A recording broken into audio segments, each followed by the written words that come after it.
इस वीडियो में हम लोग palindrome क्वेश्चन को सॉल्व करेंगे।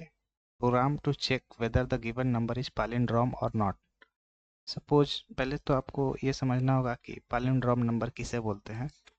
palindrome नंबर उसे बोलते हैं जैसे कि कोई यूजर इनपुट देता है 1 to 1 और इसका रिवर्स भी वही डिजिट होगा 1 to 1, मतलब कि 121 का रिवर्स वैल्यू भी वही आएगा 121। दैट मीन्स ये palindrome नंबर है। तो हमें आउटपुट में क्या दे देना है? Yes, this is palindrome। और जैसे यूजर अब दूसरा इनपुट देता है जैसे 1 2 3, ओके, तो इसका रिवर्स करेंगे तो इसका रिवर्स आ जाएगा क्या? 3। इस डिजिट का रिवर्स करेंगे तो 3 to 1 दोनों का वैल्यू इक्वल नहीं है। दैट मीन्स ये नंबर palindrome नंबर नहीं है। तो हमें आउटपुट में क्या प्रिंट कर देना है? नो। सो हम लोग इसे कैसे सॉल्व करेंगे? इसे सॉल्व करने के लिए सिंपली हमें रिवर्स ऑप्शन का यूज करेंगे। हमें स्कैनर नाम का ऑब्जेक्ट बना लेना है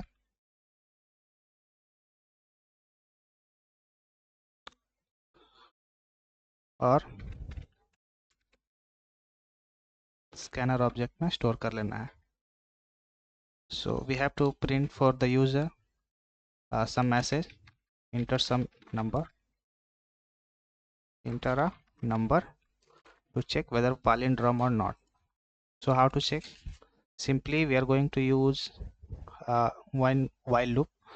So first we need to store whatever the user enters some number inside one variable. So I'm going to take one value from the user by using next int method, and I'm going to store n variable.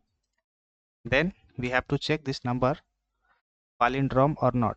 So first we need to store some temp variable to to compare this value to the n variable. So हमें क्या करना है कि इस n value को हम एक temp value में स्टोर करके रख लेना है। देन उसके बाद हमें क्या करना है कि इस n को रिवर्स कर लेना है, देन इक्वल करके हमें चेक कर लेना है। ओके, सो मैं एक टेम्प नाम का वेरिएबल ले लेता हूँ जिसमें हमारा एक्चुअल वैल्यू है इस टेम्प नाम के वेरिएबल में स्टोर है। और आगे के स्टेटमेंट में मैं क्या करूँगा, इस n को मैं रिवर्स करूँगा। तो कैसे रिवर्स करेंगे वो आप ध्यान से देखो। सो simply we have to extract last digit in this value.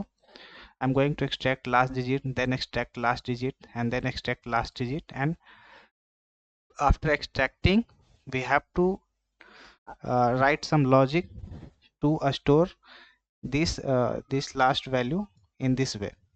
मतलब कि हमें इन सारे लास्ट डिजिट को एक्सट्रैक्ट करना है और वैसा लाइन का स्टेटमेंट लिखना है कि वो रिवर्स में स्टोर हो जाए। तो कैसे करेंगे? हमें सिंपली क्या करना है कि वही लास्ट डिजिट को एक्सट्रैक्ट करने के बाद एक स्टेटमेंट है वो मैं आपको फ्लो करके दिखाऊंगा कि कैसे होगा। सो मैं डी नाम का एक वेरिएबल ले लेता हूँ और एक रिवर्स नाम का भी वेरिएबल ले लेता हूँ। मैं आपको MS Paint में आपको दिखाऊंगा कैसे ये कोड वर्क कर रहा है। while n not equal to 0, अब हमें क्या करना है, इस लाइन में ये लूप तब तक चलेगी जब तक कि n नॉट इक्वल टू 0 है। ओके, अगर इक्वल टू 0 तो ये क्या करेगा कि लूप ब्रेक कर जाएगा। ओके, तो हमें क्या करना है, सबसे पहले इस 1 to 1 में हमें लास्ट डिजिट एक्सट्रैक्ट कर लेना है। तो कैसे एक्सट्रैक्ट करेंगे? n mod 10, और जो भी हमारा वैल्यू आएगा उसे हम लोग किस में स्टोर कर लेंगे? d नाम के वेरिएबल में। तो यहाँ पे मैं d रख लेता हूँ। देन अब हमें क्या करना है, इस d में जो हमारा वैल्यू है इस वेरिएबल में हमें स्टोर कर लेना है, और स्टोर इस वे में करना है कि वो वैल्यू रिवर्स में ऐड होते चला जाए।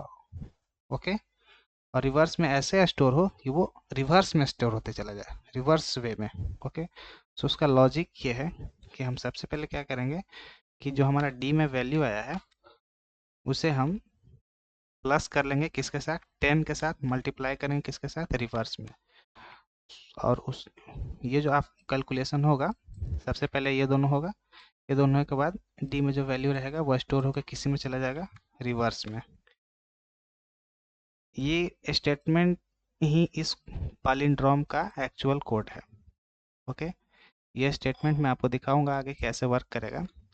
जैसे कि मैं यहाँ पे बताता हूँ, अभी रिवर्स में हमारा वैल्यू 0 है और ये 10 के साथ 0 का मल्टीप्लिकेशन रहेगा तो वैल्यू हो जाएगा क्या, 0।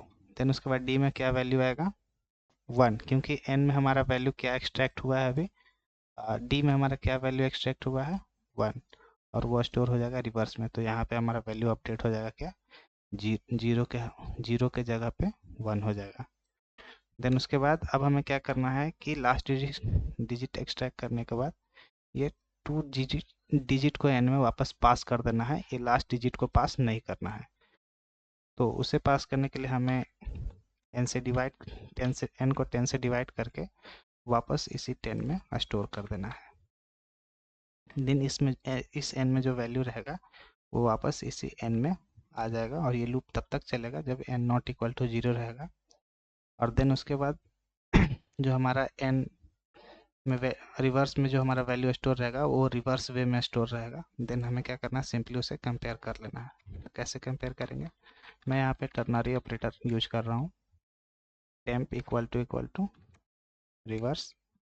देन अगर नंबर पालिंड्रोम है तो मुझे प्रिंट करना होगा यस, अगर पालिंड्रोम नहीं है तो नो प्रिंट करना होगा। ओके, सो एक्चुअली लॉजिक यहाँ पे ये था कि लास्ट डिजिट को एक्सट्रैक्ट करके रिवर्स वेरिएबल में इस तरीके से स्टोर करना है कि वो रिवर्स वे में स्टोर हो, रिवर्स वेरिएबल में। उसका लॉजिक ये था, आपको पालिंड्रोम में यही लॉजिक याद रखना है। ओके, इसे कई सारे वे से बनाया जा सकता है, स्ट्रिंग बफर का यूज करके बनाया जा सकता है, उसमें प्री डिफाइंड मेथड पहले से ही है। अभी हम इसे चेक करेंगे कैसे ये वर्क करता है। रन है जावा एप्लीकेशन, मैं सबसे पहले ये फर्स्ट इनपुट डालता हूँ 1 2 1। ओके, तो ये पालिंड्रोम नंबर है। तो उसके बाद अगर कोई पालिंड्रोम नंबर नहीं है, जैसे 1 2 3, तो ये पालिंड्रोम नंबर नहीं है क्योंकि इनका इसका रिवर्स क्या है, 3 2 1 है। अगर इस कोड में आपको लगता है कि मुझे डाउट है तो आप मुझे कमेंट करके बताइए, मैं आपको क्लियरली इसका एम एस पेंट में व्यू आपको दिखा दूंगा। इस वीडियो में इतना ही, वीडियो काफ़ी लंबी ना हो जाए। Thank you so much.